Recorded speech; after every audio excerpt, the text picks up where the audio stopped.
Hey guys, welcome back. In this video, I'm going to be showing you how to change the password on your PayPal account. A couple of ways to go about doing this, whether you need to reset your password because you forgot it, or if you just simply want to change the password after you've already logged in. I'll walk you through how to do each of those. So starting off, if you've forgotten your password, you can reset it by going to paypal.com. I'll link the website right at the top of the video description. Go ahead and click where it says log in. And if you've forgotten your password, go ahead and click where it says having trouble logging in.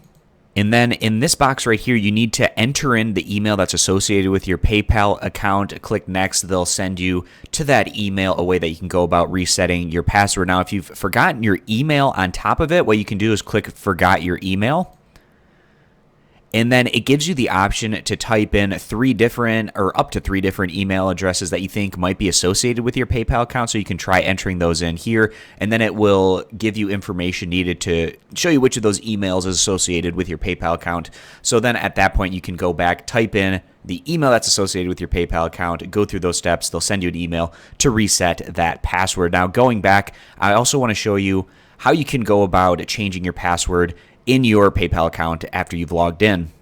So then once you've logged in to your account, what you need to do is click on the little settings gear. This is what the page looks like when you're in the desktop version of PayPal, but you want to click on your account settings. So I'm going to do that in this next step.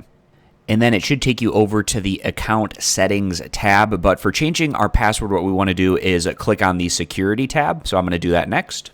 And then one of the top options should be password create or update your password, and then go ahead and click where it says update. So then you type in your current password and then type in your new password, confirm your new password, click change password, and then you should be good to go at that point in time with updating your PayPal to that new password that you want to set up. So I appreciate you guys stopping by. These are the two different ways you can go about changing the password associated with your PayPal account. I hope to catch you back here for future videos.